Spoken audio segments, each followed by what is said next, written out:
তো good morning বন্ধুরা, তোমরা সবাই কেমন আছো? আশা করি সবাই ভালোই আছো। তো কালকে ব্লগটা নিয়ে আসতে পারিনি কারণ কালকে একাদশী ছিল। প্রথম কথা কোনো রান্নাবান্না ছিল না, আর দ্বিতীয় কথা হচ্ছে সকাল থেকে আমার ব্যালকনিটা একটু পরিষ্কার করলাম। ব্যালকনিটা প্রায় দিন এতটাই নোংরা হয়ে থাকে না, কারণ ফুল আমাদের ঘরে কোনো প্রথম দিকটা না নালি গেছে, ফুল ফেলতে পারি না, যার জন্য ওইখানে জমিয়ে রাখতে হয়। তো ওইখানে জমাতে না মানে জায়গাটা খারাপ হয়ে যায়, তার জন্য সপ্তাহে একদিন করে না ব্যালকনিটাকে পরিষ্কার করতে হয়। আর এদিকে ধরো ঘরের কাজটা ছিল, আর একাদশী ছিল, কী তোমাদের দেখাও, ওই জন্য কালকে আমি ব্লগটা করতে পারিনি। তো আজকে ব্লগটা এখন থেকে শুরু করলাম। বাজে 10টা, একটু উঠতে আজকে দেরিও হয়ে গেছে, মানে সারাদিন কালকে উপোস ছিল, কিছু চলে না। তো যেহেতু মহারাজের উপোস আর একাদশীটা একসঙ্গে পড়েছিল, তার জন্য দুটোই একসাথে করে ফেলেছি। তো এখন ওকে বলেছিলাম বাজার করে নিয়ে আসতে, তো বাজার করে নিয়ে এসে এখন ও খাচ্ছে, জলখাবার দিয়েছি চাল করে।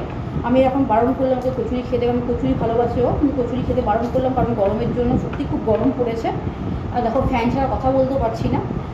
আর মানে ঘরে উপরের ফ্যানটা চালানোর পরে যে উপরে একটা ভাব আছে সেটা টানছে, কিন্তু কী করবো, না করলেও তো ঘেমে একদম জল হয়ে যাচ্ছে না, তাই ফ্যান চালিয়ে নয়েজ আসছে বুঝতেই পারছি, কিন্তু কিছু করার নেই। এই মুহূর্তে প্রচণ্ড গরম, অসুবিধা তোমাদের হবে, এটা হয়তো বুঝতেও তোমরা কেউ পারবে না। তো এখন আমি কাটছি আলু, আমার ভাত ওইদিকে হয়ে গেছে, ঘর দুয়ার মোছা সব হয়ে গেছে। কেন ডেলি একটু ঘর মোছা দেখাবো, ওই জন্য ঘরটা আমি আগেই মুছে নিলাম, সব কাজ করে নিই। এখন রান্না বসছি, রান্নার মধ্যে আবার ভাত হয়েছে। এই দেখো ভাতের হাঁড়ি এখানে রাখা আছে, ভাত কমপ্লিট হয়ে গেছে, ভাত হয়ে গেছে। আর ওইদিকে ওখানে চাউ করে দিয়েছি, শুধু চাউই করে দিয়েছি আজকে।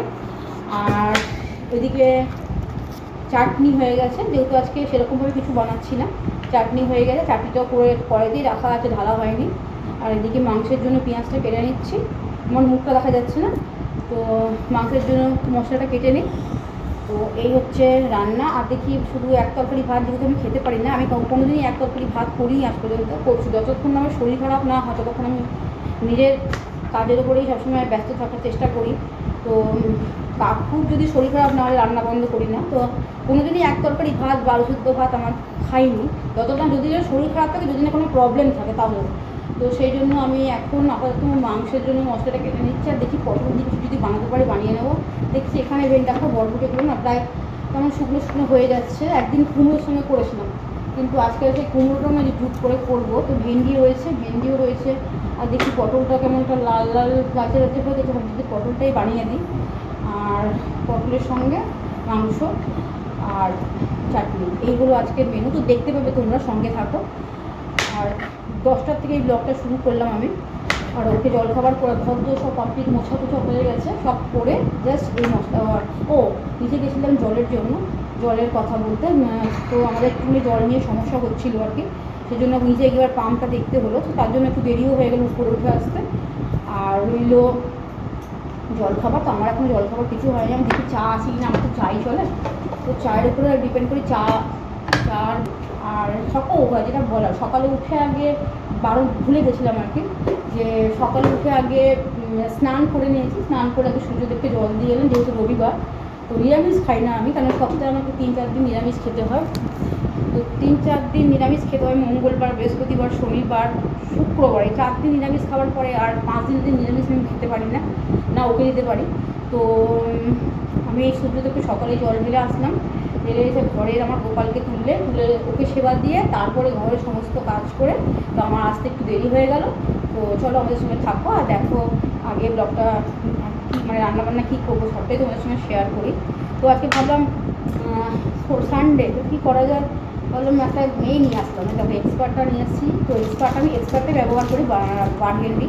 তো এটা লাগাবো, তো পুরো চুল আমি করি না, জাস্ট উপরে লেয়ারটা করি, মানে এই জায়গাটা করিনি, বাকি চুলটা এমনি যেরকম সেরকমই থাকে। তো চলো সঙ্গে থাকো, দেখতে পাবে আমি কী কী করছি সারাদিন। তো এই 10টা থেকে ব্লগটা স্টার্ট করবো।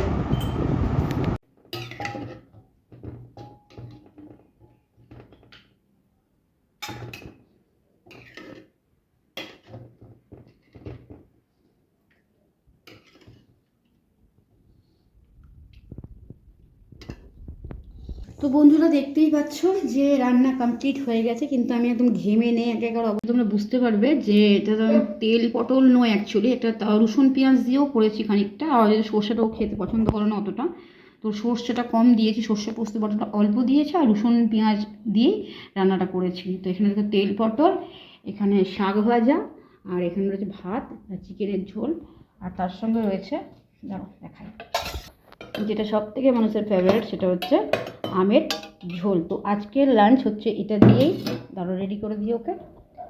তো আজকের লাঞ্চটা হচ্ছে এটা দিয়ে। তোকে পাতে পাতেই সব বেড়ে দেবো, কি বাটির মধ্যে দিয়ে দেবো, পটলটা উঠিয়ে না দিয়ে দেবো, পাতে দিয়ে দেবো, বস খেতে। তোর খাবারটা বেড়ে দিলাম আমি। তো আমি এখন আর স্নান করছি না, আমি সকালে একবার স্নান করে নিয়েছি যেহেতু, তারপরে পুজো টুজো সেরে নিই, তারপরে আমি রান্নায় বাকি কাজে ঢুকেছি। তো এখন আর স্নান করছি না, বিকালবেলায় স্নান যখন করবো মোটামুটি 2 ঘন্টা হয়ে যাবে। অ্যাকচুয়ালি এটা 8 ঘন্টা বড় জোর রাখে, 8 ঘন্টা বা 45 মিনিট। কিন্তু আমি এখন কিছু করবো না, আমি থাক এখন আপাতত, পারছি না স্নান করতে। এই বাসন টাসন ধুয়ে টুয়ে একবারে পরিষ্কার হয়ে তবে স্নান করতে যাব। স্নান করে এসে আবার সন্ধে দিতে হবে, তো তখনই দিয়ে দেবো। আর ওর খাবারটা রেডি হয়ে গেছে, খাবারটা দিয়ে দিচ্ছি। তো চলো আমিও খেয়ে নিই, তারপর তোমাদের সঙ্গে আবার বিকালে ফেরত আসছি। তো মা তখন তোমাদের সামনে বললো যে খেয়ে আসছে, বাট আমি পটলটা খাওয়ার পর রিভিউটা না দিয়ে পারলাম না। তো অ্যাকচুয়ালি এটা তেল পটল মনে হচ্ছে না খেতে, মানে পটলটা খুবই সুস্বাদু, মানে একটা টক মিষ্টি ঝাল তিনটেই বোঝা যাচ্ছে, আর তার সাথে রসুন পেঁয়াজ দিয়েও করা, তাই ভালো লাগছে আরও খেতে। তো আমি মনে করি এটা দারুণ খেতে লাগছে।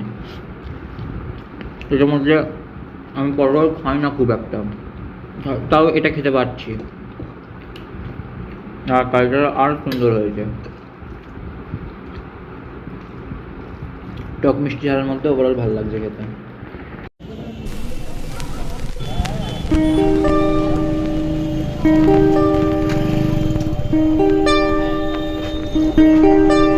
हम नहीं खा रहे।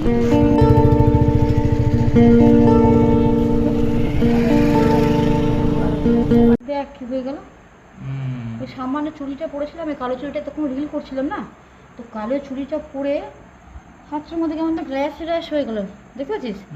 লাল লাল লাল লাল হয়ে গেছে, পুরো র্যাশ ট্যাশ পুরো কালো কালো হয়ে গেল, পুরোটা পুরো জ্বলছে হাতটা। বাপরে কী করে হয়ে গেলো কে জানে, চুড়িটার জন্য হয়ে গেলো না কি কে জানে। চুড়িটার জন্য বাবা গরমের দিনে কিছু পড়া। তো তোমরা দেখতেই পাচ্ছিলে আমি রিল বানাচ্ছিলাম, তো দেখো কালো যে চুড়িটা পরেছিলাম হাতের সামনে দেখো কেমন র্যাশ র্যাশ হয়ে গেছে, দেখো র্যাশ র্যাশ হয়ে গেল হঠাৎ করে দিয়ে, আমি বুঝতে পারলাম না চুড়িটা পরাতে পুরো জ্বলে যাচ্ছে। ধুলাম ভালো করে খাবার টাবার দিয়ে।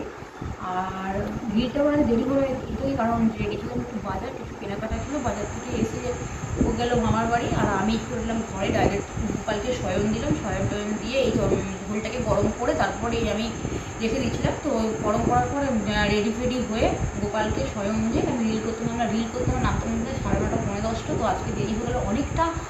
আর খাবারের মধ্যে সেরকম কিছুই নেই, যেহেতু সকালে চিকেন করেছিলাম, তো চিকেন আছে, আর গরমের দিনে কিছু খেতে ইচ্ছে করছে না, যার জন্য ভাত আর এই পটলটা বার করিনি, পটলটা চাটনিটা রয়ে গেছে, ভাত আর চিকেনের ঝোল দিয়ে এবার এটা শেষ করে দেবো। আর আর ভালো লাগছে না, কিছু খেতে ইচ্ছা করছে না, শুধু গলা শুকিয়ে যাচ্ছে। আরও দেরি হলো বাজার থেকে আসতে গিয়ে। তো এই আজকের মতো আমি এখানেই আমাদের ব্লগটাকে শেষ করছি। তো তোমরা যদি ভালো লাগে অবশ্যই লাইক করো, সাবস্ক্রাইব তো